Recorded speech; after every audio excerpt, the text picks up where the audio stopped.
किसी गांव में एक बहुत ही ज्ञानी पंडित रहता था। एक दिन वह अपने बचपन के दोस्त से मिलने के लिए दूसरे गांव में जा रहा था।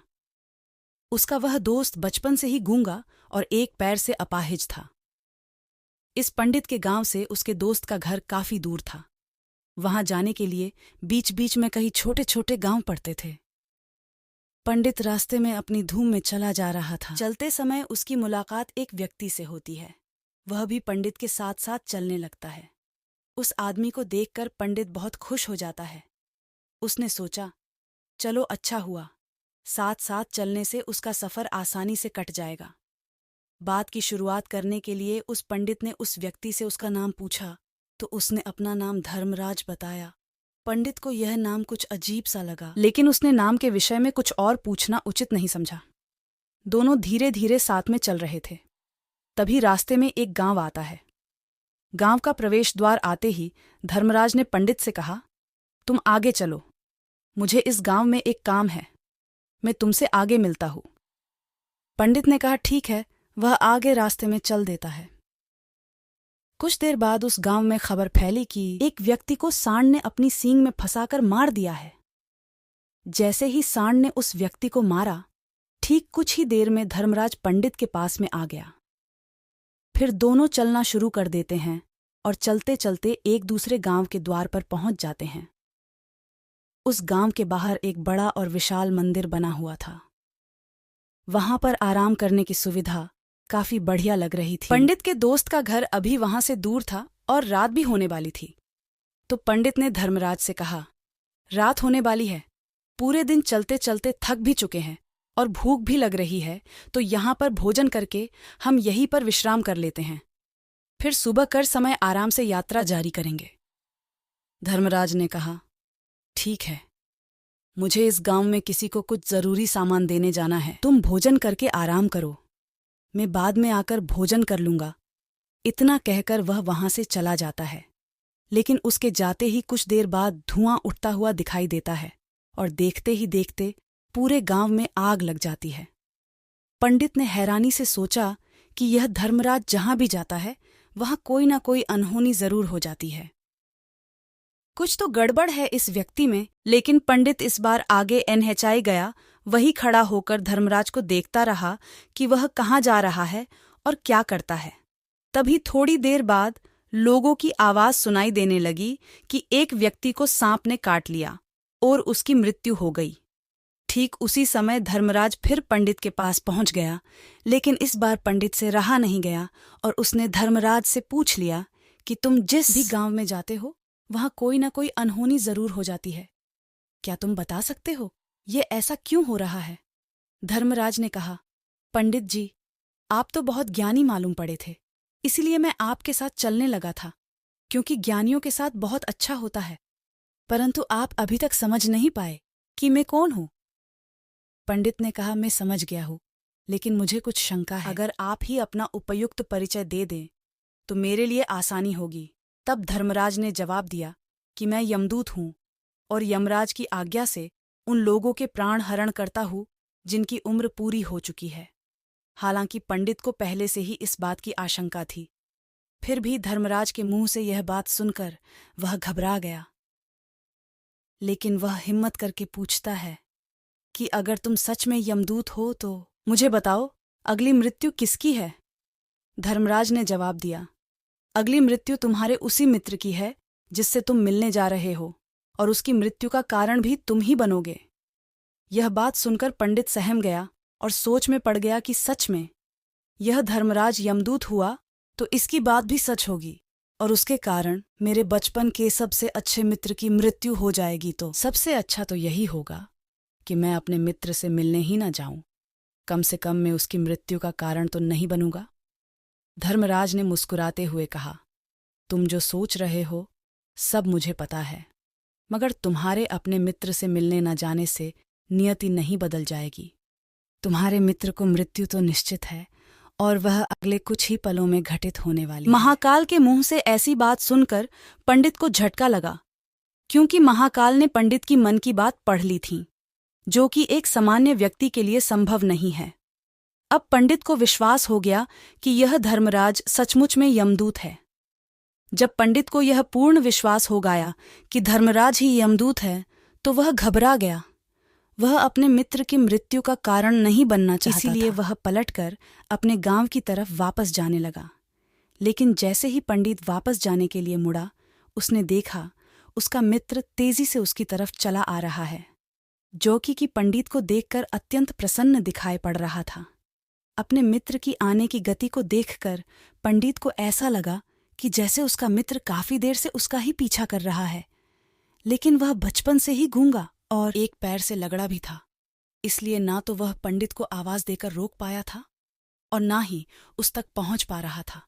लेकिन जैसे ही वह पंडित के पास पहुंचा, अचानक ही जमीन पर गिर पड़ा और उसकी मृत्यु हो गई।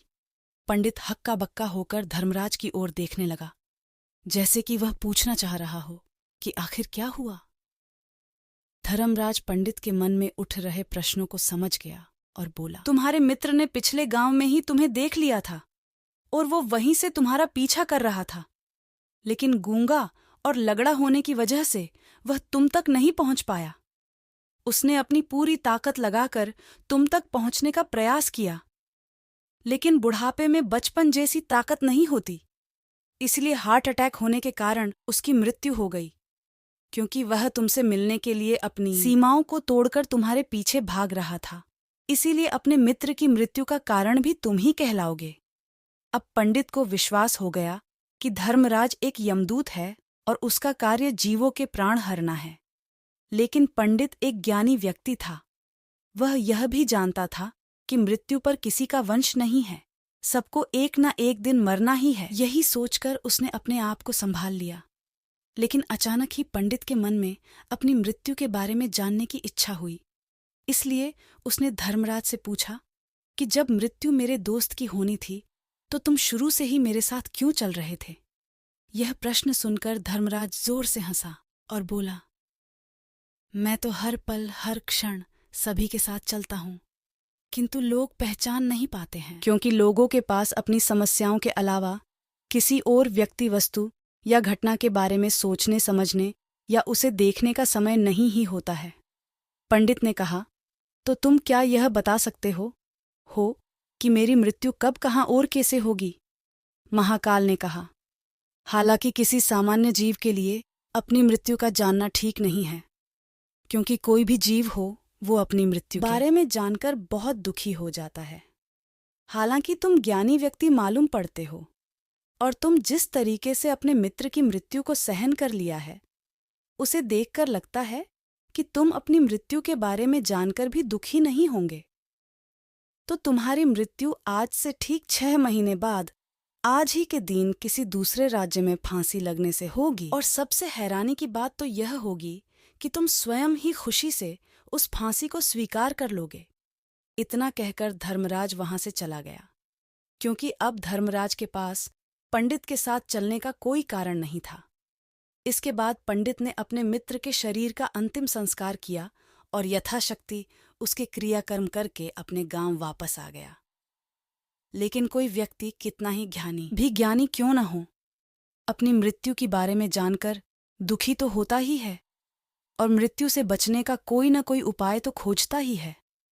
तो पंडित ने भी वही किया, क्योंकि पंडित विद्वान था, इसलिए उसकी पहचान उस राज्य के राजा तक थी।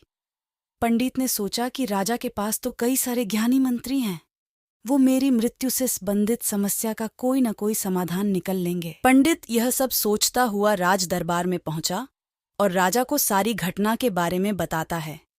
राजा ने अपने मंत्रियों को सारी समस्या बताई और उनसे सलाह मांगी। अंत में सभी ने विचार विमर्श करके कहा, अगर पंडित की बात सही है तो उसकी मृत्यु भी 6 महीने बाद ही होगी, लेकिन मृत्यु तो तब होगी जब वह दूसरे राज्य में जाएगा। यदि वह किसी दूसरे राज्य में जाए ही ना, तो मृत्यु ही नहीं होगी। मंत्रियों की यह सलाह राजा को भी सही लगी। इसके बाद पंडित के रहने की सारी व्यवस्था महल में ही कर दी और राजा के आदेश के बिना उस पंडित से किसी को मिलने नहीं दिया जाता था। लेकिन पंडित कहीं भी आ जा सकता था, ताकि पंडित को यह ना लगे कि वह राजा के कैद में है। परंतु पंडित डर के मारे स्वयं ही कहीं आता जाता नहीं था। धीरे धीरे महीने गुजर गए और पंडित की मृत्यु का समय नजदीक आने लगा। और अंत वह भी दिन आ गया जिस दिन पंडित की मृत्यु होनी थी। तो जिस दिन पंडित की मृत्यु होनी थी उसकी एक रात पहले पंडित डर के मारे जल्दी ही सो गया, ताकि जल्दी से वह रात बीत कर अगला दिन आ जाए, ताकि मृत्यु टल सके। लेकिन पंडित को नींद में चलने की बीमारी भी तभी होती है जब व्यक्ति ठीक से सो नहीं पा रहा हो। तो उस रात को भी पंडित को नींद में चलने का दौरा पड़ा। वह उठा और महल से निकलकर अस्तबल में गया। क्योंकि पंडित राजा का खास मेहमान था, इसलिए किसी भी पहरेदार ने उसे नहीं रोका और ना ही किसी तरह की कोई पूछताछ की। अस्तबल में पहुंचकर वह सबसे तेज चलने वाले घोड़े की पीठ पर सवार होकर नींद में अपने राज्य की सीमा से बाहर दूसरे पड़ोसी राज्य में चला गया। इतना ही नहीं, वह दूसरे राज्य के राजा के महल में पहुंच गया। यूएस महल के पहरेदारों ने भी उसे नहीं रोका और ना ही कोई पूछताछ की। सभी लोग रात्रि का अंतिम प्रहार होने के कारण गहरी नींद में थे। वह पंडित सीधे राजा के सैन्य कक्ष में पहुंचा, जहां राजा और रानी सो रहे थे।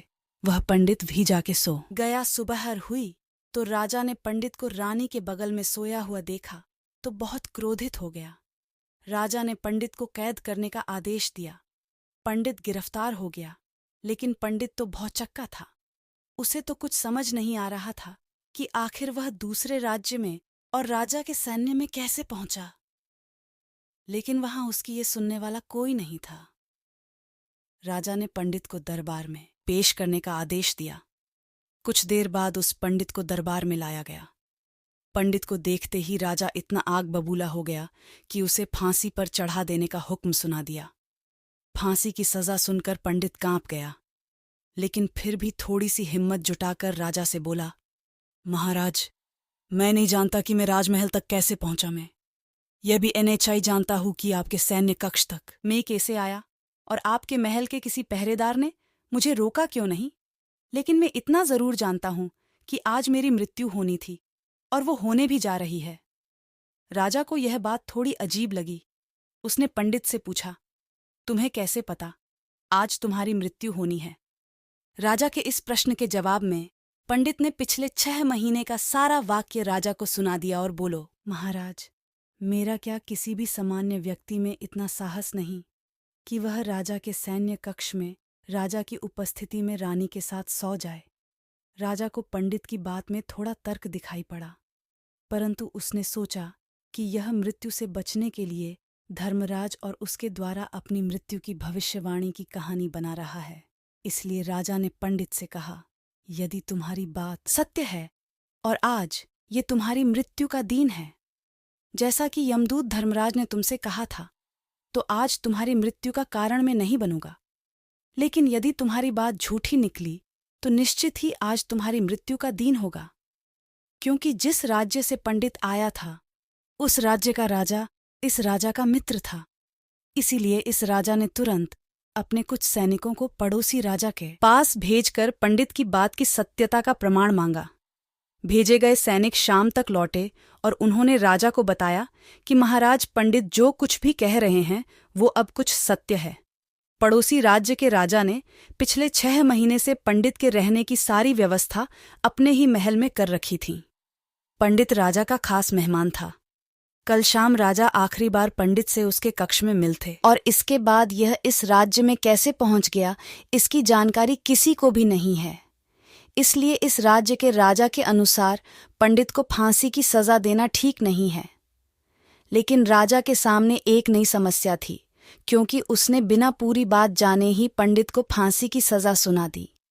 इसलिए अगर पंडित को फांसी की सजा नहीं दी जाती तो राजा के वचन का अपमान हो जाएगा। लेकिन अगर राजा की बात का मान रखा जाए तो बेवजह ही एक निर्दोष व्यक्ति की मौत हो जाएगी। राजा ने अपने सभी मंत्रियों से इस बारे में सुझाव मांगा, तो मंत्रियों ने राजा को सुझाव दिया कि महाराज, पंडित को कच्चे सूत के धागे से फांसी लगवा दिए जाए। इससे आपके कथन का भी मान रह जाएगा और कच्चे सूत के धागे से पंडित को फांसी भी नहीं लगेगी और उसके प्राण भी बच जाएंगे। राजा को मंत्रियों का यह सुझाव पसंद आया और उसने ऐसा ही करने का आदेश दिया। पंडित के लिए कच्चे सूत के धागे से फांसी का फंदा बनाया गया और नियम के अनुसार पंडित को फांसी पर चढ़ाया जाने लगा। सभी लोग बहुत खुश थे कि न तो पंडित मरेगा न ही राजा का वचन खाली जाएगा। पंडित को भी पूर्ण विश्वास था, ये सूत के धागे से तो उसकी मृत्यु हो नहीं सकती, इसलिए उसी पर चढ़ने के लिए तैयार हो गया। जैसा कि धर्मराज ने भविष्यवाणी की थी कि तुम खुद ही अपनी फांसी को स्वीकार करोगे। लेकिन जैसे ही पंडित को फांसी दी गई, सूत का धागा तो टूट गया, लेकिन टूटने से पहले उसने अपना काम कर दिया था। पंडित के गले की एक नस सूत के धागे के झटके से कट चुकी थी और पंडित जमीन पर पड़ा तड़प रहा था। उसी पल उसके गले से खून की फुहार निकल रही थी और देखते ही देखते पंडित का शरीर पूरी तरह से शांत हो गया। सभी लोग आश्चर्यचकित थे और पंडित को मरता हुआ देख रहे थे। किसी को विश्वास नहीं हो रहा था कि कच्चे सूत के धागे से भी किसी इंसान की मृत्यु हो सकती है। लेकिन घटना तो घट चुकी थी, नियति ने अपना काम कर दिया था और धर्मराज की भविष्यवाणी सच हो चुकी थी। श्री भागवत गीता में भगवान श्री कृष्ण ने कहा है, जो होना होता है वो होकर ही रहता है। हम चाहे कितनी ही सावधानी बरते, कितना ही उपाय कर ले, लेकिन घटना और घटना की पूरी प्रणाली पहले से ही तय होती है, जिसे हम थोड़ा सा भी इधर उधर नहीं कर सकते हैं। दोस्तों, शायद इसलिए ईश्वर ने हमें भविष्य जानने की क्षमता नहीं दी है, ताकि हम अपने जीवन को ज्यादा बेहतर तरीके से जी सकें। और यही बात उस पंडित पर भी लागू होती है। अगर पंडित ने महाकाल से अपनी मृत्यु के बारे में ना पूछा होता तो 6 महीने तक राजा के महल में कैद रहकर डर डर कर जीने की बजाय ज्यादा बेहतर जीवन जीता। तो दोस्तों, उम्मीद करता हूँ आपको इस कहानी से एक अच्छी सीख मिली होगी। यह कहानी आपको कैसी लगी, हमें कमेंट बॉक्स में कमेंट करके ज़रूर बताएं और इस वीडियो को अपने दोस्तों के साथ ज़रूर शेयर करें, ताकि उन्हें भी इस कहानी से कुछ सीखने को मिल सके। धन्यवाद।